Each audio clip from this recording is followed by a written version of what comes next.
Good evening. आज हम लोग fourth colligative property osmotic pressure पढ़ेंगे। क्या पढ़ेंगे? Osmotic pressure. हम समझाने का प्रयास करेंगे आप लोगों के ऑस्मोटिक प्रेशर क्या है। पहले 3 कॉलिगेटिव प्रॉपर्टी देख चुके हैं। Relative lowering of vapour pressure, elevation in boiling point, depression in freezing point and last one है osmotic pressure. Osmotic pressure. Osmotic pressure समझने के लिए सबसे पहले जरूरी है कि आप ऑस्मोसिस को समझें। किसको समझें? ऑस्मोसिस को, कि ऑस्मोसिस क्या होता है। तो ऑस्मोसिस से पहले भी एक घटना है डिफ्यूजन। डिफ्यूजन में जैसे दो चीजों का डायरेक्टली मिल जाना डिफ्यूजन कहलाता है। अगर आप एक अगरबत्ती को जला देते हैं तो अगरबत्ती का जो परफ्यूम है, अगरबत्ती का जो गैस है, वह हवा में क्या होता है? डायरेक्टली मिल जाता है। तो जब हवा में डायरेक्टली मिल गया तो उस फेनोमेनन को, उस घटना को हम लोग डिफ्यूजन कहते हैं। लेकिन ऑस्मोसिस में क्या होगा कि वह डायरेक्टली नहीं मिल करके किसी माध्यम के थ्रू मिलेगा, किसी मीडियम के थ्रू मिलेगा, उसको हम लोग कहेंगे ऑस्मोसिस। क्या कहेंगे? ऑस्मोसिस। जैसे कि अगर मान लीजिए कि हम लोग पढ़े हैं सॉल्यूशन कंसंट्रेशन के बेसिस पे 2 टाइप्स के हैं, dilute solution and concentrated solution. जहां सॉल्यूट लेस अमाउंट में रहता है डाइल्यूट सॉल्यूशन, जहां सॉल्यूट मोर अमाउंट में रहता है कंसंट्रेटेड सॉल्यूशन। उसकी मोलैरिटी पे भी डिफाइन करते हैं हम लोग। तो डाइल्यूट सॉल्यूशन से कंसंट्रेटेड सॉल्यूशन की ओर सॉल्वेंट का मूवमेंट होगा। क्यों? क्योंकि जब हम 2 कंटेनर को सेपरेट करेंगे तो सेपरेट करेंगे with the help of semi permeable membrane. कौन सा membrane? Semi permeable membrane. Semi permeable membrane ऐसा मेम्ब्रेन है जो केवल सॉल्वेंट को अलाउ करता है मूव करने के लिए, सॉल्यूट को अलाउ नहीं करता है मूव करने के लिए। तो सेमी परमिएबल मेम्ब्रेन या एनिमल मेम्ब्रेन या पर्चमेंट मेम्ब्रेन से हम लोग किसको पास कराएंगे? केवल और केवल सॉल्वेंट को। तो सॉल्वेंट को जब हम पास कराएंगे तो सॉल्वेंट कहां से कहां की ओर जाएगा? हायर कंसंट्रेशन से लोअर कंसंट्रेशन की ओर, यानी डाइल्यूट सॉल्यूशन से कंसंट्रेटेड सॉल्यूशन की ओर। चूंकि डाइल्यूट में सॉल्वेंट का कंसंट्रेशन अधिक है तो और वह केवल सॉल्वेंट को ही अलाउ करता है। तो सॉल्वेंट पार्टिकल का मूवमेंट डाइल्यूट सॉल्यूशन से कंसंट्रेटेड सॉल्यूशन की ओर with the help of semi permeable membrane अगर होती है कोई घटना तो उस घटना का नाम है ऑस्मोसिस। क्या है नाम? ऑस्मोसिस। यानी कि the movement of solvent particle from dilute solution to concentrated solution with the help of semi permeable membrane, उसको हम लोग कहेंगे ऑस्मोसिस। क्या कहेंगे? ऑस्मोसिस। हमने यहाँ लिख भी दिया है कि the phenomenon of movement of solvent particle, the phenomenon of movement of solvent particle from dilute solution to concentrated solution with the help of semi-permeable membrane is known as osmosis. अब यहाँ एक बात आई, सेमी परमिएबल मेम्ब्रेन। क्या है ये? Semi permeable membrane एक ऐसा membrane जो केवल और केवल सॉल्वेंट को अलाउ करेगा मूव करने के लिए, सॉल्यूट को अलाउ नहीं करता है मूव करने के लिए। तो आप देखिए कि द एनिमल मेम्ब्रेन और parchment membrane which only allow to move solvent particle. इसको अलाउ करता है सॉल्वेंट पार्टिकल को, और वह बना होता है जनरली, ये कॉम्प्लेक्स कंपाउंड है कॉपर हेक्सासाइनाइडोफेरेट 2, हेक्सासाइनाइडोफेरेट 2 से बना हुआ है। इससे यह बनता है जनरली आर्टिफिशियल जो हम लोग बनाते हैं। तो आपने दो चीज देखा, एक ऑस्मोसिस देखा, एक सेमी परमिएबल मेम्ब्रेन देखा, लेकिन हम लोग का जो कॉलिगेटिव प्रॉपर्टी है वह है ऑस्मोटिक प्रेशर। तो आप यहाँ इस फिगर से आप समझने का प्रयास करेंगे कि मान लीजिए कि कोई कंटेनर है इस टाइप का, यह कंटेनर में एक तरफ हमने डाइल्यूट सॉल्यूशन रखा, एक तरफ हमने कंसंट्रेटेड सॉल्यूशन रखा और बीच में सेपरेट कर दिया एसपीएम यानी सेमी परमिएबल मेम्ब्रेन से। अब क्या हो, ये फ्रिक्शनलेस पिस्टन है, वह आसानी से ऊपर नीचे अप डाउन कर सकता है। तो अभी आप देख रहे हैं कि डाइल्यूट सॉल्यूशन और कंसंट्रेटेड सॉल्यूशन दोनों का लेवल क्या है, इक्वल है, दोनों सेम पोजीशन में है, मतलब जितना डाइल्यूट है उतना ही कंसंट्रेटेड सॉल्यूशन है।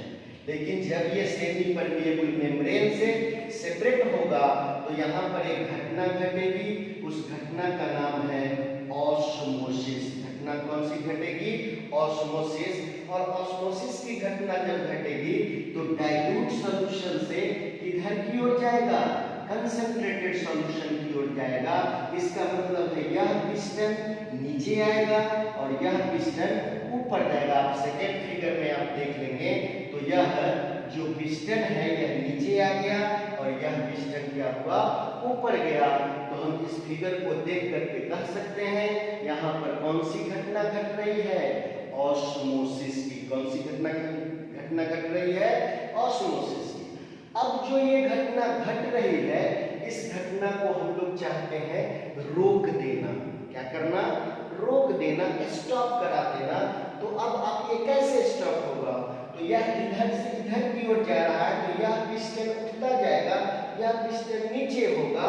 तो अगर हम यहाँ से इस पिस्टन को उठने ही न दें, मतलब यहाँ अगर हम एक प्रेशर अप्लाई कर देते हैं, यहाँ पर इसको हम दाब के रखते हैं, यहाँ पर इसको बढ़ने नहीं देते हैं, तो स्वाभाविक है जब यह ऊपर नहीं जाएगा तो इधर से इधर भी नहीं आएगा।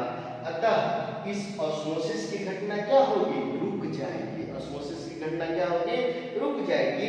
तो ऑस्मोसिस की घटना को रोकने के लिए जितना प्रेशर हमने एडिशनल प्रेशर लगाया, अतिरिक्त दाब लगाया, उस एडिशनल प्रेशर को, उस अतिरिक्त दाब को हम लोग ऑस्मोटिक प्रेशर कहते हैं। क्या कहते हैं, ऑस्मोटिक प्रेशर। यानी कि वह अतिरिक्त दाब जो ऑस्मोसिस की घटना को रोकने के लिए लगाया जाए उसको हम लोग क्या कहते हैं, ऑस्मोटिक प्रेशर। क्या कहते हैं, ऑस्मोटिक प्रेशर। हमने डिफाइन भी कर दिया है कि the additional pressure which is required to stop या check the osmosis phenomenon is called osmotic pressure. Is called osmotic pressure.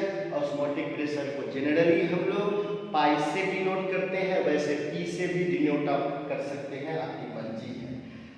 तो अब तो आपने तीन टर्म देखा, osmosis, semi permeable membrane and osmotic pressure. इसको थोड़ा और हम आगे बढ़ाते हैं। कोई दिक्कत है इसमें कि किन्हीं को नोट कर लीजिए।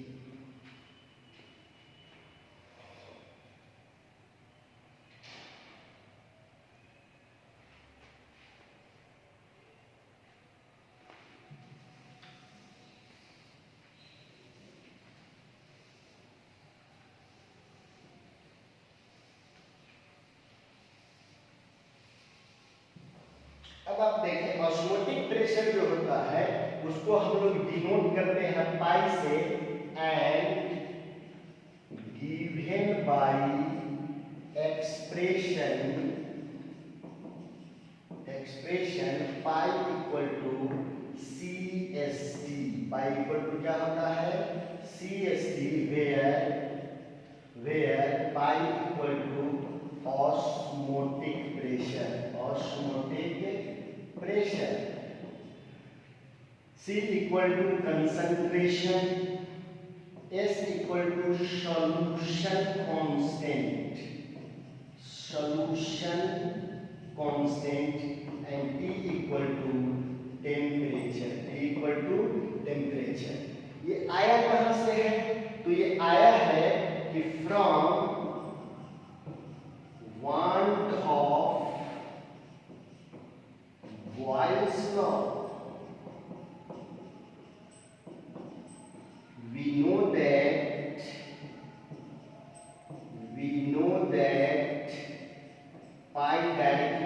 proportional to C, and from 1/2 Charles' law, we know that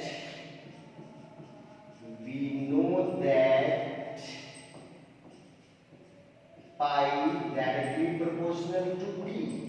ये दो इक्वेशन है, pi directly proportional to C and pi directly proportional to D। अब हम दोनों को अगर मिला देते हैं, दोनों को क्या करते हैं, मिला देते हैं।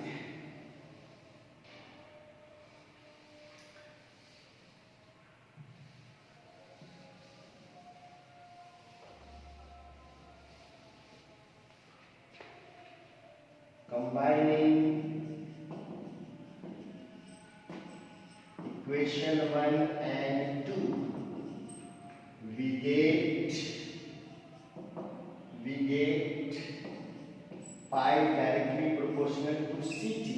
यहाँ प्रोपोर्शनलिटी कांस्टेंट लिख देंगे तो pi equal to CST, pi equal to CST आ गया, where S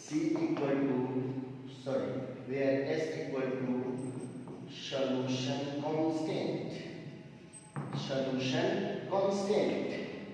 Again, we know that हम लोग क्या जानते हैं, C का कंसंट्रेशन इक्वल टू मोल पर लीटर, यानी N/V। कंसंट्रेशन इक्वल टू क्या होता है, मोल पर लीटर, यानी N/V। तो इसको अगर रख देंगे इस इक्वेशन को, putting this value in above equation, we get, हम लोग क्या पाएंगे, हम लोग पाएंगे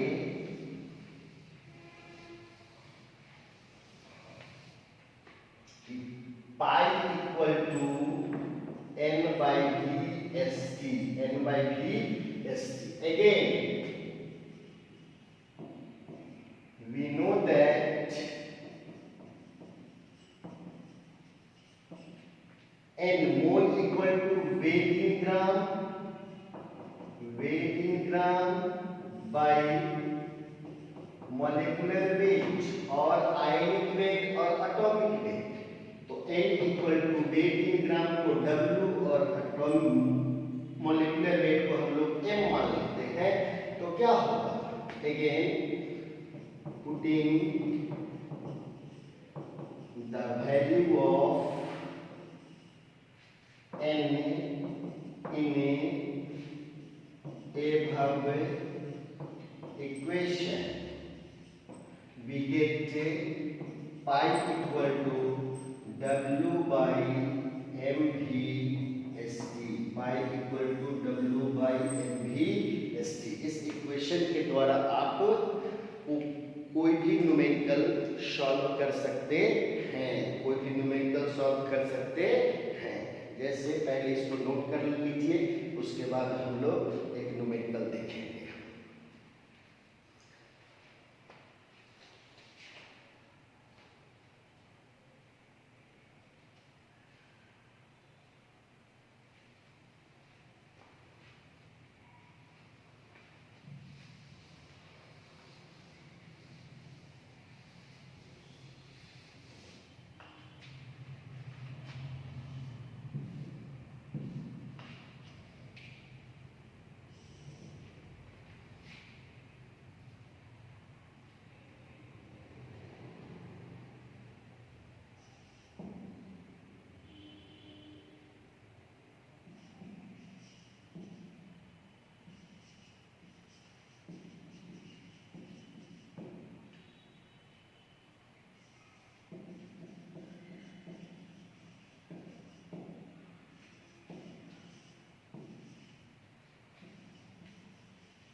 एक क्वेश्चन है कि 5 gram of glucose is dissolved in 90 gram of water to form a solution at 27 degree से, कैलकुलेट ऑस्मोटिक प्रेशर। तो बहुत आसान है, आप इसमें क्या कर सकते हैं, आप देखिए यहाँ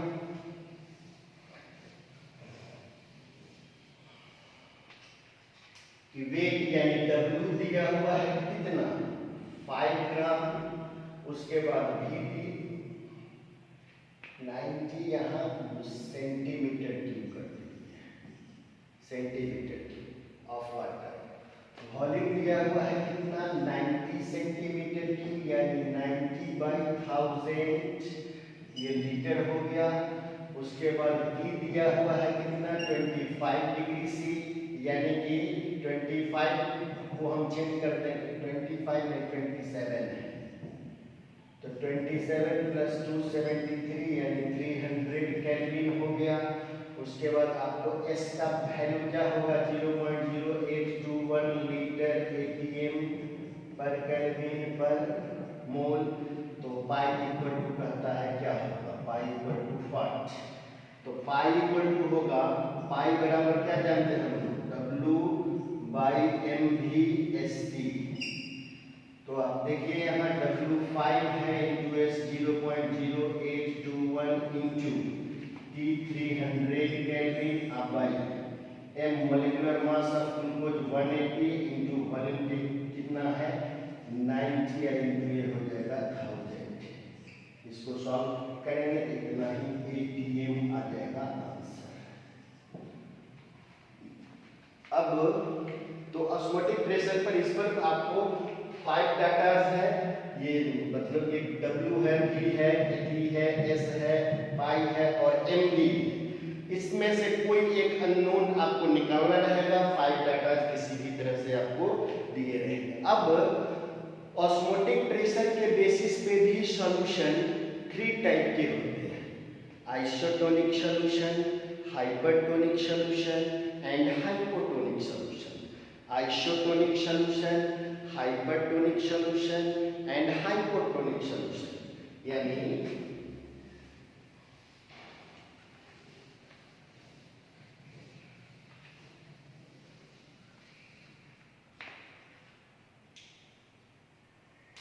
सॉल्यूशन ये 3 टाइप के होंगे। कौन कौन, आइसोटोनिक सॉल्यूशन, दूसरा है हाइपरटोनिक सॉल्यूशन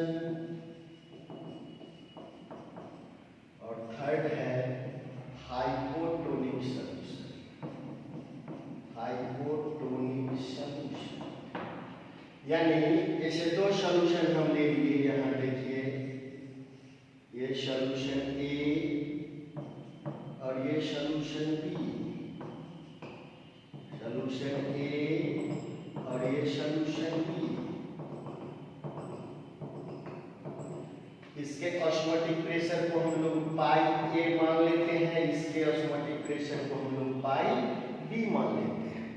तो यहाँ 3 केस ऑरिजिनेट होगा। पहला कि ऐसा हो सकता है कि दोनों का ऑस्मोटिक प्रेशर इक्वल हो जाए, यानी पाई A इक्वल टू क्या होगा पाई B, दोनों का ऑस्मोटिक प्रेशर क्या हो बराबर हो जाए।